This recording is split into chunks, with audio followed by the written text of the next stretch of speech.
আবাস প্লাসের ঘর পাওয়ার যোগ্য ব্যক্তি কিন্তু ঘর পাচ্ছেন না। এ নিয়ে দুশ্চিন্তায় পড়ে যাচ্ছে ভাঙড়ের একাধিক গ্রামের বাসিন্দা। এই দরবার নিয়ে ভাঙড়ে যখন বিডিও অফিসে পৌঁছায়, সেখানে গিয়ে জানা যায় তাদের যে ব্যবহার করা আধার কার্ড, সেই আধার কার্ড এর আগেই কোনো ব্যক্তি ব্যবহার করে ফেলেছে, যার কারণে তাদের সরকারি নাম থাকলেও, যে ঘর পাওয়ার নাম থাকলেও তারা ঘর পাওয়া থেকে বঞ্চিত হচ্ছে।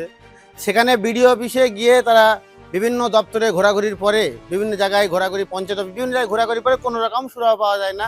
অবশেষে বিডিওর কাছে যখন পৌঁছায় তখন জানা যায় তাদের যে আধার কার্ড আছে ইতিমধ্যে ব্যবহার করা হয়েছে, অর্থাৎ এর আগে কেউ ওই একই নামে কোনো ব্যক্তি ঘর পেয়ে গিয়েছে, যার কারণে তারা পাচ্ছে না।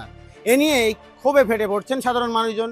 ইতিমধ্যে ভাঙড় 2 নম্বর ব্লকের একাধিক এলাকা থেকে তারা কিন্তু আজকে বিডিও অফিসে, ভাঙড় 2 নম্বর ব্লকে পৌঁছায়। সেখানে বিডিও অফিসে বিভিন্ন দপ্তরে ঘোরাঘুরির পরে তারা জানতে পারে তাদের যে আধার কার্ড ছিল সেই আধার কার্ড ইতিমধ্যে ব্যবহার করা হয়েছে, অর্থাৎ তারা আর নতুন করে ঘর পাচ্ছে না।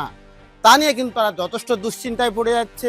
সমাধান কী হবে? কারণ তাদের দাবি, তারা এখনো পর্যন্ত তারা গরিব, তাদের যে মাটির বাড়ি সেই মাটির বাড়িতে বসবাস করছে, তারা ন্যায্য পাওনাদার ঘর পাবে, কিন্তু সেক্ষেত্রে তাদের নাম কাটা যাচ্ছে বা কেটে গিয়েছে, যার কারণে তারা দুশ্চিন্তায়।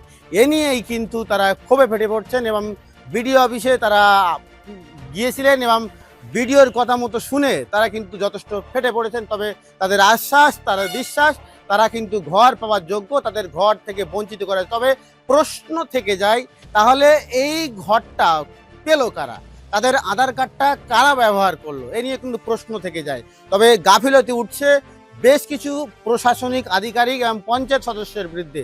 তারাই কিন্তু এই সমস্ত কার্যকলাপ করতে পারে বলে মনে করছেন অভিযোগকারীরা।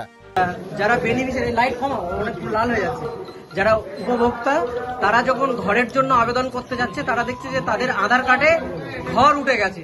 বিডিও অফিসে গিয়ে তারা অভিযোগ জানাচ্ছে। কি বলবেন এই বিষয়টা নিয়ে? দেখুন, তৃণমূলের আমলে গোটা পশ্চিমবঙ্গ জুড়ে চুরিয়ে দুর্নীতি হয়েছে, আবাসের দুর্নীতি হয়েছে, আমরা সবাই জানি। এখন তার মাঝে দেখলাম একটা ক্যাগের রিপোর্ট এসছে, কিন্তু ক্যাগের রিপোর্ট যে সম্পূর্ণ নয়, ক্যাগের রিপোর্ট কি সবটা কি ঠিক, এ নিয়ে প্রশ্ন উঠে যায়। তাহলে যে ঘটনা ভাঙড় 2-তে ঘটছে, ঘটনা ঘটলো কিভাবে? তাহলে একদিকে যেমন রাজনীতির প্রতিনিধিরা, যারা সেখানে জনপ্রতিনিধি ছিলেন, তাদের ভূমিকা এবং তার সাথে সাথে সরকারি আধিকারিকরা, তাদের যে ভূমিকা, তা তো খতিয়ে দেখা উচিত। সিপিআইএম এর ক্ষমতা কমলে, লাল ঝান্ডার ক্ষমতা কমলে, পঞ্চায়েত ব্যবস্থা লাল ঝান্ডা তৈরি করেছিল গরিব মানুষের জন্য। পঞ্চায়েত ব্যবস্থা সিপিআইএম জ্যোতি বসু সরকার তৈরি করেছিল গরিব পিছিয়ে পড়া মানুষের জন্য।